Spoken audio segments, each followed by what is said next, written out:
10वीं कक्षा के हिंदी के विद्यार्थियों का मेरे YouTube चैनल ABJ हिंदी शिक्षण में पुनः स्वागत।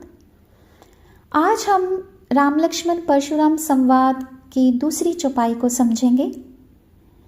इसका परिचय मैं आपको अपनी पहली वीडियो में दे चुकी हूँ, इसके प्रसंग के बारे में बता चुकी हूँ। तो आइए दूसरी चौपाई को समझते हैं। लखन कहा हसी हमरे जाना, सुनो देव सब धनुष समाना। काछति लाभ जून धनु तोरे, देखा राम नयन के भोरे। छुअत टूट रघुपति ना दोसु, मुनि बिन काज करिए कतरोसु। बोले चिते परसु की औरा, रेसठ सुनेही सुभाऊ न मोरा। बालक बोली बधो नहीं तोही, केवल मुनि जड़ जान ही मोही। बाल ब्रह्मचारी अति कोही, विश्व विदित क्षत्रिय कुलद्रोही। भुजबल भूमि भूप बिनु कीन्ही, विपुल बार मही देवन दीन्ही। सहस्र बाहु भुज छेदनी हारा, परसु बिलोकु महीप कुमारा। मात पिता जनि सोच बस, करसी महिष किशोर। गर्भन के अर्भक दलन, परसु मोर अति घोर। तो आइए सबसे पहले इसके कठिन शब्दों के अर्थों को जानते हैं।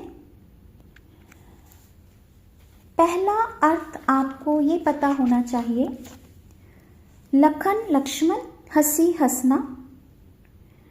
का क्षति, दूसरी पंक्ति है का क्षति, क्षति का अर्थ होता है क्षति यानी हानि। लाभु लाभ, जून का अर्थ होता है पुराना। धनुष हो गया, तोरे आपको पहले चौपाई में बताया था तोड़ना। रघुपति ही, तीसरी पंक्ति राम के लिए आया। दोसु दोष देना। मुनि बिन काज करिए कत रोसु, रोसु क्रोध। बिन काज बिना कारण, काज का अर्थ यहाँ पे क्या आएगा, कारण। बोले चिते, चिते का अर्थ होता है देखना। परसु, परशुराम के हाथ में ना फरसा, जिसे हम आम भाषा में कुल्हाड़ा बोल देते हैं। तो परसु फरसु ये जो है किसके लिए आएगा हमेशा, जो उनके हाथ में फरसा होता था। जब आप अपनी पाठ्य पुस्तक की उसमें तस्वीर देखेंगे तो आपको समझ आ जाएगी। रे सठ, सठ होता है मूर्ख। सुभाव स्वभाव, मोरा मेरा। बधो वध करना, अगली पंक्ति है वधो वध करना। केवल मुनि जन जड़ जान ही मोही, मोही का अर्थ होता है मुझे। इसका इतना समझते हैं पहले। तो जैसे ही पिछली चौपाई में परशुराम जी ने कहा था कि तुम जानते नहीं, सारा संसार जानता है कि ये तीनों लोकों के स्वामी शिव जी का धनुष है। लखन कहा हसी हमरे जाना, तब लक्ष्मण ने उनकी इस बात का उत्तर देते हुए कहा, हंसते हुए कहा, हमरे जाना, हमने तो यही जाना है। सुनो देव, हे देव, हे मुनि सुनो। सब धनुष समाना, कि सभी धनुष एक समान होते हैं। हे देव सुनो, हे मुनि वर सुनो। हमने तो यही जाना है, यही समझा है कि सभी धनुष एक समान होते हैं। इस पुराने धनुष के टूटने पर ना किसी को कोई हानि हुई और ना किसी को कोई लाभ हुआ। देखा राम नयन के भोरे, राम ने तो सिर्फ आंख भरकर इसको देखा ही था कि ये टूट गया। छुअत टूट रघुपति ना दोसु, रघुपति ने, राम ने इसे अभी छुआ ही था, स्पर्श ही किया था कि ये टूट गया, तो इसमें राम का कोई दोष नहीं है। मुनि बिन काज करिए कतरोसु, हे मुनि आप बिना किसी कारण के रोसु, क्रोध क्यों कर रहे हैं, गुस्सा क्यों कर रहे हैं। बोले चिते परसु की ओरा, लक्ष्मण की ये बातें सुनकर परशुराम अपने फरसे की ओर देख कर बोले, रेसठ, हे मूर्ख, सुनेई सुभाऊ न मोरा, तुमने मेरे स्वभाव के बारे में नहीं सुना। बालक बोलू बधो नाही तो ही। इस वक्त मैं ये समझ रहा हूं कि मेरे सामने एक बालक बोल रहा है, इसलिए मैं तुम्हारा वध नहीं कर रहा हूं। क्योंकि जो मुनि होते हैं वो अक्सर ये समझते हैं कि बालकों पर अपना जो हथियार है वो नहीं चलाना चाहिए, बालकों को कुछ नहीं कहना चाहिए, बच्चों को कुछ नहीं कहना चाहिए। तो इसीलिए परशुराम लक्ष्मण जी को कहते हैं कि इस वक्त मैं ये सोच रहा हूं कि बालक मेरे सामने बोल रहा है, इसलिए मैं तुम्हारा वध नहीं कर रहा हूं। केवल मुनि जड़ जान ही मोही। शायद तुमने केवल मुझे जड़ मुनि जान लिया है और मैं जड़ मुनि नहीं हूं।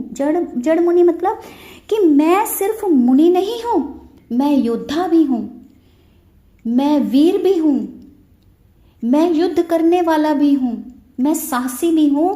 जड़ मुनि नहीं हूं कि जड़ मुनि ऐसे मुनि जो सिर्फ और सिर्फ भक्ति तपस्या परमात्मा के मार्ग पर ही चलते हैं, वो कहते मैं वो मुनि नहीं हूं। मैं ऐसा मुनि हूं कि जो सामने शत्रु को देखकर उसका मुकाबला करने के लिए तैयार रहता हूं। बाल ब्रह्मचारी अति को ही। अब यहाँ पर परशुराम अपने बारे में लक्ष्मण को बता रहे हैं, एक तरह से परिचय दे रहे हैं कि मैं बाल ब्रह्मचारी हूँ, बचपन से मैं ब्रह्मचारी हूँ, ब्रह्मचर्य का पालन करता रहा हूँ। अति को ही, बहुत अधिक क्रोधी हूँ मैं स्वभाव से। विश्व विदित, सारा संसार जानता है। विश्व होता है संसार, विदित होता है जानना। क्षत्रिय कुल द्रोही, द्रोही शत्रु हो गया, कुल क्षत्रिय कुल, जैसे 4 कुल होते हैं तो उसमें तीसरा कुल क्षत्रिय का होता है। जैसे ब्राह्मण हो गया, ब्राह्मण हो गया, क्षत्रिय हो गया, वैश्य हो गया, शूद्र हो गया। सो क्षत्रिय दूसरे नंबर पर आता है। तो मैं क्षत्रिय कुल का शत्रु हूं। भुजबल भूमि भूप बिनु कीन्ही। मैंने अपनी भुजाओं के बल पर यानी अपनी शक्ति से इस धरती को राजाओं के बिना किया है। क्या मतलब है इसका?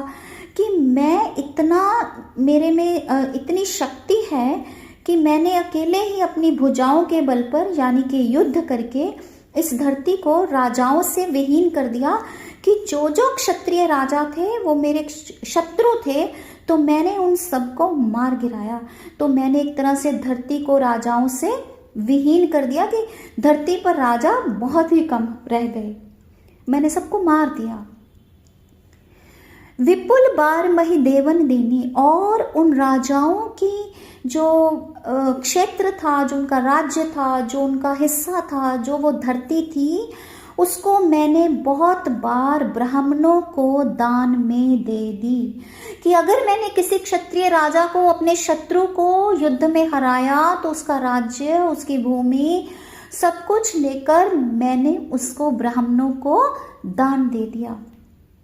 सहस्र बाहुभुज छेदनी हारा।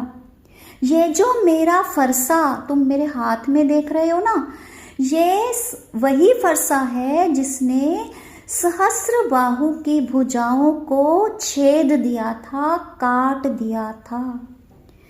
तुम इस मेरे फरसे को देखो। परसु बिलोकु महीप कुमारा। हे राजा के पुत्र महीप कुमारा, राजकुमार। हे राजकुमार, परसु मेरे इस फरसे को, बिलोकु देखो। हे राजकुमार, मेरे इस फरसे को देख जिसने सहस्र बाहु की भुजाओं को काट दिया, छेद दिया। मात पिता जनि सोच बस, करसी महिष किशोर। महिष किशोर, महिष राजा, किशोर किशोर, राजा का किशोर यानी राजकुमार यानी राजा का पुत्र यानी लक्ष्मण। सोच बस चिंता में डालना। कहते हैं हे राजकुमार, तुम अपने माता पिता को सोच में मत डालो, चिंता में मत डालो। क्यों कहा चिंता में मत डालो? कि जब तुम इतने तर्क वितर्क कुतर्क कर रहे हो, मेरे हाथों मारे जाओगे, तो तुम्हारे माता पिता चिंता में पड़ जाएंगे। गर्भन के अर्भक दलन परसु मोर अति घोर। ये जो मेरा फरसा है, परसु मोर अति घोर, यहां से शुरू कर रही हूं। ये जो मेरा फरसा है अति घोर, बहुत अधिक भयानक है। ये इतना अधिक भयानक है, इसका इतना अधिक असर है, इतना अधिक प्रभाव है कि ये गर्भ में पल रहे बच्चे को भी नष्ट करने वाला है। दलन मतलब नष्ट। कितना इसका प्रभाव है कि गर्भ में अगर बच्चा पल रहा है तो वो भी नष्ट हो जाएगा और तुम तो मेरे सामने खड़े हो, मेरे हाथों मारे जाओगे। तो इसमें जो है जितने भी लक्ष्मण द्वारा धनुष टूटने के तर्क दिए गए वो बहुत प्रभावशाली थे। और लक्ष्मण इस चौपाई में हमें बहुत उनका स्वभाव निडर, तर्कशील और व्यंग्यात्मक भी नजर आया। और परशुराम इस चौपाई में हमें उनका स्वभाव जो है वो क्रोधपूर्ण नजर आया, बड़बोला नजर आया। उनके इसी रूप का हमें परिचय इस चौपाई में मिला। आशा करती हूँ कि आपको राम लक्ष्मण परशुराम संवाद का ये दूसरा भाग जो है, दूसरा पद जो है आपको समझ आया होगा। लाइक कीजिए, सब्सक्राइब कीजिए, शेयर कीजिए, कमेंट